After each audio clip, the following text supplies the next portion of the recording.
Good morning friends, welcome back to our channel mentor Divya. और आज दिन की शुरुआत हमारी हमेशा की तरह कैलकुलेशन से हो जाती है। मैं कैलकुलेशन करती हूँ और कैलकुलेशन की तो मुझे ऐसी आदत पड़ रही है पिछले 2 साल से कि शायद ही एक दिन भी नहीं जाता, चाहे मेरा मेंस हो चाहे प्रीलिम्स हो। उठते ही मतलब जब भी मैं फ्री होती हूँ ना, जैसे मैंने कुछ टॉपिक कंप्लीट किया और मेरे पास 1-2 मिनट या मेरे पेज में जो जगह खाली बचती है ना, तो कोई कोना बच गया या कोई स्पेस बच जाता है ना, तो मैं वहाँ पे कैलकुलेशन करने लग जाती हूँ। वो उस टाइप का हो गया है। और कैलकुलेशन के बाद मैंने आपको बता ही दिया था कल मेरी टू डू लिस्ट में कि मॉक लगाना था प्रीलिम्स का, तो मैं मॉक कंप्लीट कर रही थी बैठ के। और मॉक लगाने के बाद फिर आपको पता है मेरे दिन का जो सेकंड स्लॉट स्टार्ट होता है वो क्वांट की क्लास का होता है, क्योंकि मैं बिल्कुल भी लापरवाही नहीं कर रही हूँ इस बार। आप देख सकते हैं मैं क्वांट मेंस की क्लास ले रही हूँ, जिसमें क्वाड्रेटिक इक्वेशन का जो सेकंड क्लास थी वो मैं उसे ले रही थी मेंस की। मैंने आपको बता रखा है कि प्रीलिम्स टू मेंस कवर कर रही हूँ मैं अभी। प्रीलिम्स टू मेंस का मतलब ये है कि पहले मैं उसी वीडियो का, जैसे क्वाड्रेटिक क्वेश्चन मैंने परसों के दिन प्रीलिम्स कवर की थी, फिर कल मैंने मेंस कवर की थी और आज ही सर का मेंस का क्लास बचा हुआ था तो मैंने वो कवर किया था। फाइनली मेरे क्वाड्रेटिक इक्वेशन जो है मतलब कि एकदम ईजी लेवल से बिल्कुल हाई लेवल तक का कवर कर दिया है मैंने, RRB PO तक का। क्योंकि सर की जो क्लासेस चल रही है ना, कौशिक सर की, वो अभी RRB PO एंड क्लर्क की टॉपिक वाइज क्लासेस चल रही है। और मैंने इस बार डिसाइड किया है कि ज़्यादा करने के चक्कर में ना सब कुछ छूट जाता है दोस्तों। तो इस बार मैं क्या कर रही हूँ, चाहे कम कर रही हूँ लेकिन उसको बहुत ही अच्छे से तसल्ली से कवर कर रही हूँ।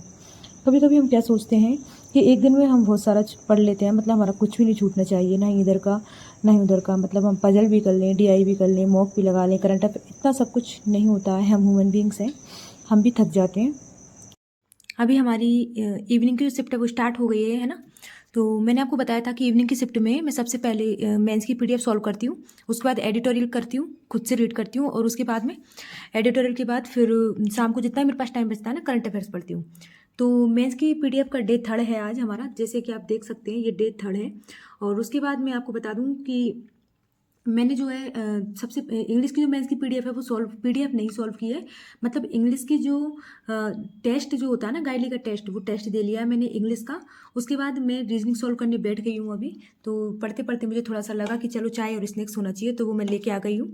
उसके बाद अब मैं रीजनिंग का सॉल्व करने बैठूंगी और इस PDF को सॉल्व करूंगी। ये डे 3 की PDF है, आप देख सकते हैं। ये इंग्लिश में सॉल्व कर चुकी हूँ और क्वांट की जो PDF है ना उसे मैं सॉल्व नहीं करती हूँ, बिकॉज मैं आपको बताती हूँ अभी, है ना। तो ये आप लोग मैंने दिखा दिया है कि टाइम जो हो रहा है वो 6:21 हो रहे हैं, क्योंकि 5 से 6 और 6:15 तक मुझे इंग्लिश को मतलब टेस्ट लगाने में और उसके बाद उसको एनालिसिस करने में लग गए हैं मेंस की में। उसके बाद मैं चाय लेके और अब बैठी हूँ, ठीक है। और मैं आपको बताती हूँ आगे।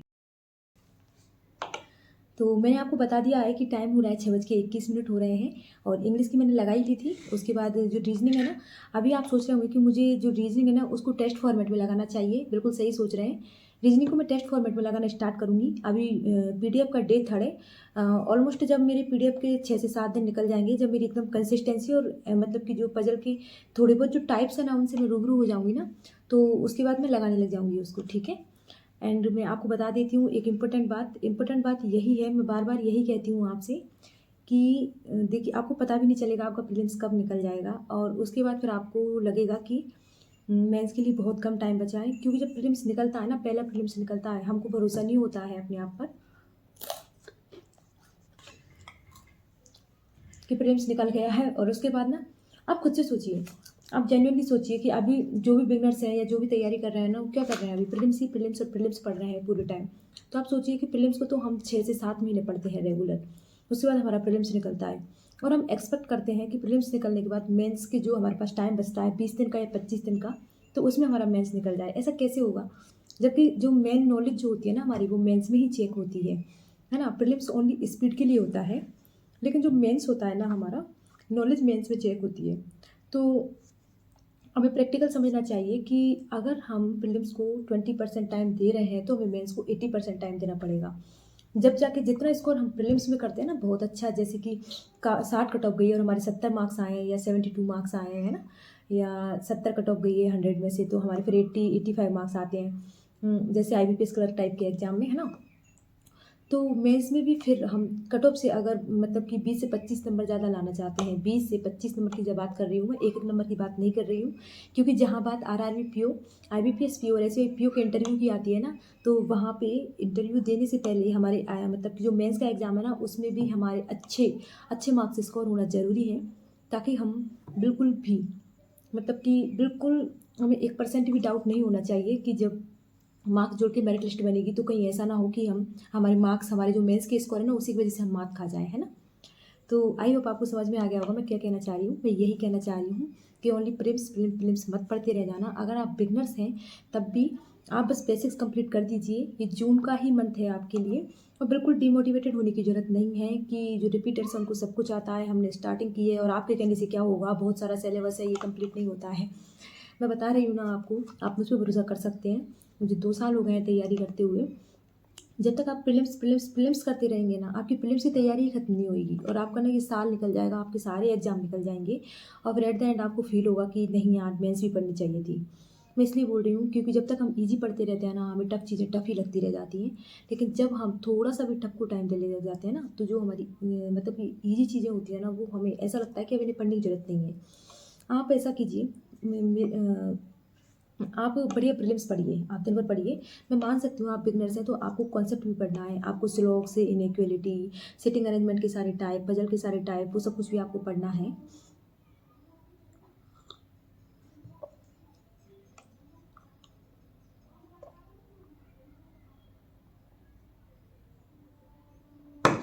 बातों मेरी चाय ठंडी हो गई। हाँ, तो मैं मान सकती हूँ कि आपको बेसिक कॉन्सेप्ट कंप्लीट करने हैं। बिल्कुल सही बात है ये। अगर एवरेज के आपको कॉन्सेप्ट ही नहीं आते होंगे तो आप प्रीलिम्स लेवल, जब आपको बेसिक ही नहीं आता होगा तो आप इजी सवाल कर पाओगे ना टफ कर पाओगे। फिर अगर आप मेंस भी पढ़ने लग जाओगे ना, तो आपको वो भी समझ में नहीं आएगा। उसके लिए मैं आज आपको बता देती हूँ। अगर आप मुझको रेगुलरली फॉलो कर रहे हैं तो आप फॉलो करते रहिए। 2 से 5 से 6 मिनट का वीडियो होता है, आप उसको 1.5x पर देख लिया करो। लेकिन मैं डेली आपको कुछ ना कुछ ऐसी बातें ज़रूर बताऊंगी जो आपकी तैयारी में काम आएगी। और तैयारी ही क्या, आपको इसी साल सिलेक्शन लेने में भी हेल्प होगा, क्योंकि 100% इंप्रूवमेंट होगी मेरी टिप्स एंड ट्रिक्स से। तो मैं आपको बता रही थी, जैसे कि आप अभी सिलेबस आपने स्टार्ट किया है, मान लीजिए कि भाई बहुत सारे एस्पिरेंट्स सोचते हैं ना कि नोटिफिकेशन आएगा फिर तैयारी चालू करेंगे। और हाँ, क्लर्क के जो एग्ज़ाम होते हैं ना, वो मैं मानती हूँ कि हम ग्रेजुएट एस्पिरेंट हैं, तो हमें इतनी समझ होती है कि हम जब अगर मतलब नोटिफिकेशन आने के बाद से भी अगर अच्छे से कंसिस्टेंसी से तैयारी करें, तो लगभग 5 से 6 महीने का बफर टाइम होता है, उसमें हम आराम से उस एग्ज़ाम को क्वालिफाई कर सकते हैं। तो आप अभी भी ज़्यादा लेट नहीं हुए हैं, आप अभी से स्टार्ट कर दीजिए। क्योंकि मुझे ऐसा लगता है कि जो 60 से 70% जो बच्चे होते हैं ना, वो नोटिफिकेशन आने के बाद ही तैयारी चालू करते हैं। और उसमें से कुछ बच्चे होते हैं जिनका क्वालिफाई होता है, बट वो देखिए, वो क्लर्क लेवल तक का मान सकती हूँ मैं नहीं मानती कि एसबीआई पीओ और आईबीपीएस पीओ टाइप का एग्जाम नोटिफिकेशन आने के बाद आप तैयारी करेंगे और तब निकल जाएगा। तो मैं आपको बता रही थी कि आप जैसे कि आज से तैयारी चालू कीजिए, ठीक है। और क्वांट का आप सिलेबस अगर लेके बैठेंगे, तो अगर आप बिगनर्स हैं ना, तो आपको ऐसा लगेगा कि ये तो मेरे से कभी फिनिश ही नहीं होगा, आराम से 2.5-3 महीने जाएंगे। और ये बात सही भी है, क्योंकि जब फंडामेंटल कंप्लीट करते हैं ना हम, तो 2.5 से 3 मतलब कि 3 महीने आराम से जाते हैं। तो आप ऐसा कीजिए ना, आप पीओ को टारगेट मत कीजिए अभी, आप क्लर्क को टारगेट कीजिए। आप छोटे छोटे स्टेप लीजिए, उसका बड़ा प्रभाव दिखाई देता है। हम क्या डायरेक्ट बड़ा देख लेते हैं, उसके बाद छोटी छोटी चीज़ों को ही भूल जाते हैं।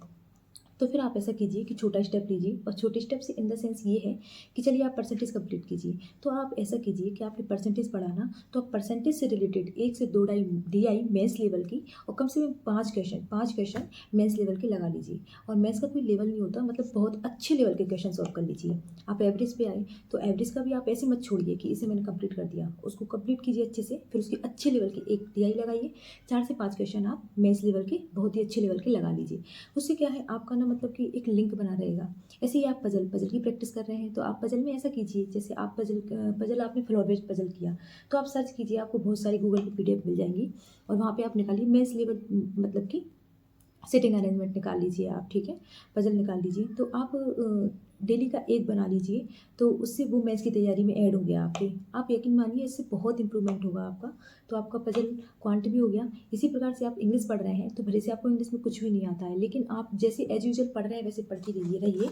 लेकिन दिन का 15 मिनट आप एक अच्छे अच्छे बड़े एडिटोरियल को पढ़ने की आदत डालिए, तो वही आपकी मेंस की तैयारी। मैंने अभी आपको टाइम बताया था फ्रेंड्स कि 6:30 के आसपास बज रहे थे।